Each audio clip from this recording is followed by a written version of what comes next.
Kagabi, dako kaayo ang akong kalipay panahon sa atong confessions. Tungod kay lampas sa alas 12 sa tungang gabi, kami mga pari nagpakumpisan. O natandog kaayo ako tungod kay daghan kaayo mga batanon, mga lalaki nagkumpisan. Kini ang tuyo sa Ginoo sa iyang pagpasakit alang kanatong tanan. Aron kitang tanan mubalik ngadto kaniya. Ang atong mga pagbasa karon naghisgot bahin sa pag-antos. Ang unang pagbasa naghisgot bahin sa alagad nga nag-antos. Nag-antos para sa kaluwasan sa iyang katawhan.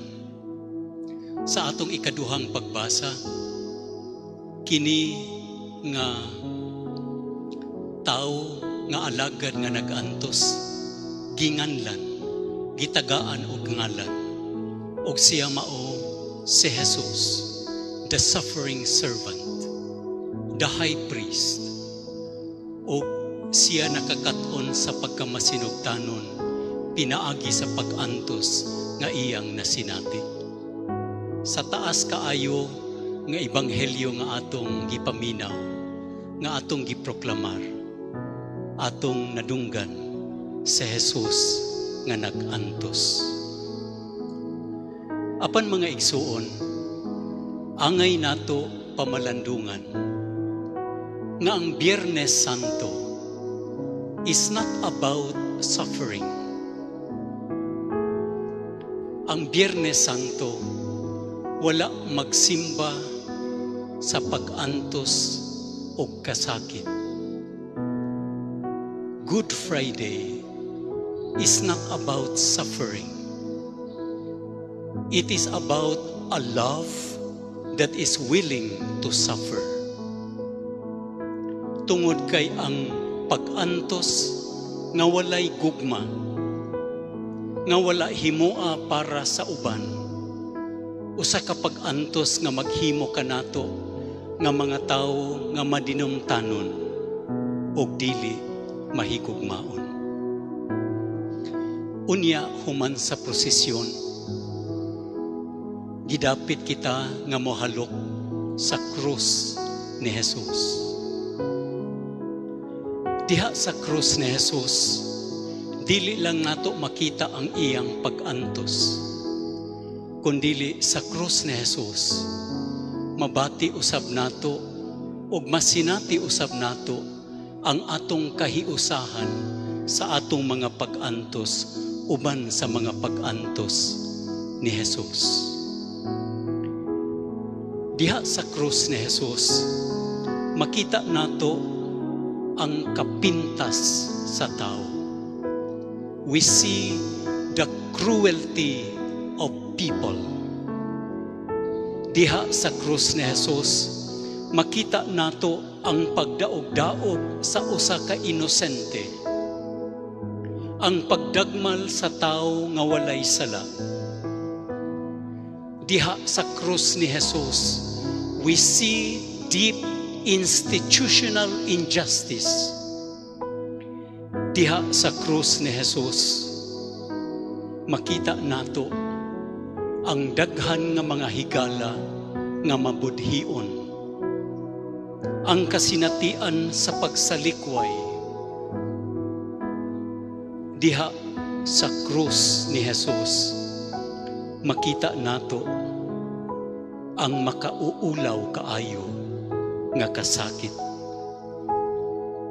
Ang paglansang sa usa ka tawo sa krus hangtod sa kamatayon, usa ka silot alang lamang sa mga rebelde o mga kriminal. Usa kini kamatang sa silot nga maoy maghatag og dako nga kaulawan sa tawo. diha sa krus ni Jesus, mabati nato ang kasakit sa tawhanon nga pagsakit o pagpaantos. Mabati usab nato dili lang physical pain, kundi psychological pain, kanang pagbati nga siya gibiyaan. Kining tanan nga mga kasinatian ni Jesus, buhi usab kaayo sa atong kinabuhi. Mao nga halukan nato atong tagaan og dako nga pagtahod ang krus ni Jesus. Tungod kay diha sa krus ni Jesus, nahiusa kita diha sa atong mga kasinatian. Diin adunay mga panahon sa atong kinabuhi nga gibuyaan kita sa atong mga suod nga mga higala. Kitang tanan dinhi dunay mga kahigalaan. Kitang tanan dinhi adunay mga suod sa atong kinabuhi. Diha sa atong mga pamilya, anaa ang kasuod. Apan diha sa pamilya diin aduna ang kasuod, diha usab nato masinati ang daghan kaayo nga mga samad.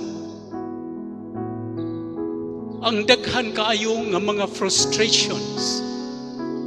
Adunay mga anak nga nagsamad sa mga kasing-kasing sa ilang mga ginikanan. Aduna usab mga ginikanan nga nakasamad sa anak sa kasing-kasing sa ilang mga anak. The place of love is also the place of wounds. Mao nga sa krus ni Jesus, mahimong dad-o nato kining tanan nga mga kasakit diha sa tiilan sa iyang krus. Sa atong kinabuhi, adunay mga panahon nga masinati nato ang kasinatian ni Jesus. Mga higala, magpalayo ka nato. Mga higala nga maayo lang kung adunay atong ikahatag kanila. Mga higala nga maayo lang kung aduna sila'y makuha ka nato. Apan sama kang Jesus, sa dihang gilansang na ang iyang mga kamot, og dili na makapadaghan og mga pan og isda, aron ikapakaon ni adtong mga gigutom nga libo-libo ka mga tao. They turned away from Him. Og mauusab ka na ang atong kasinatian sa atong kinabuhi.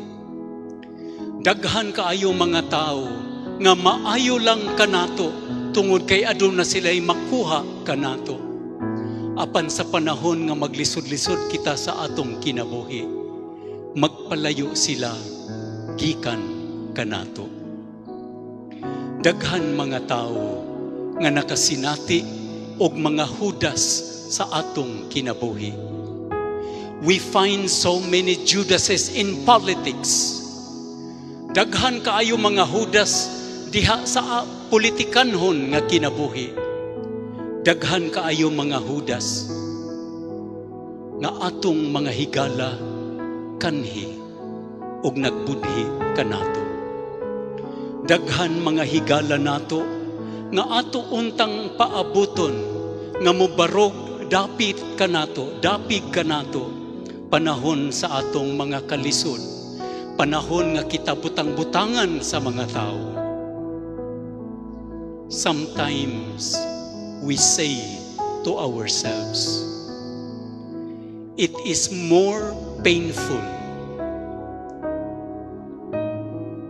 to be attacked by our enemies.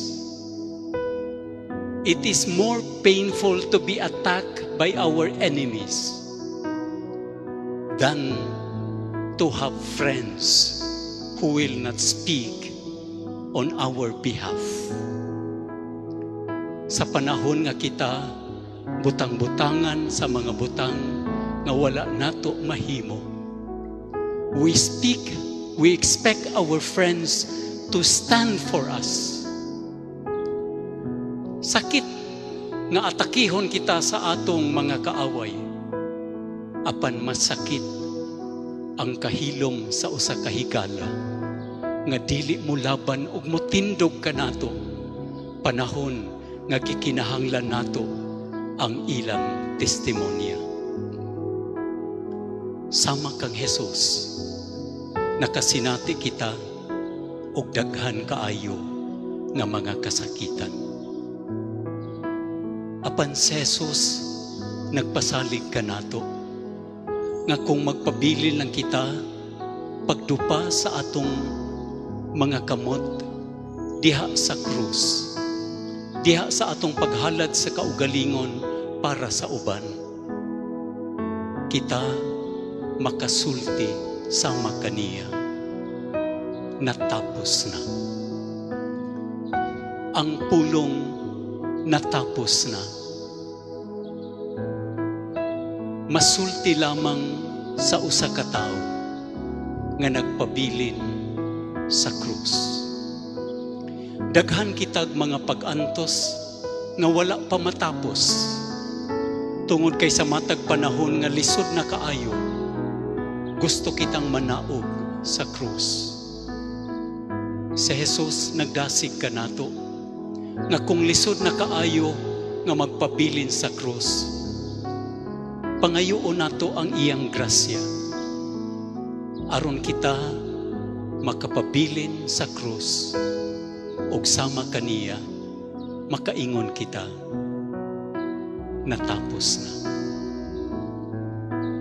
Ug kining tawo nga makaingon nga natapos na, mao kining tawo nga nakabuntog sa pag-antos ug nagmadaugon ang iyang gugma niadtong mga tao nga iyang gisakripisyuhan sa iyang kinabuhi.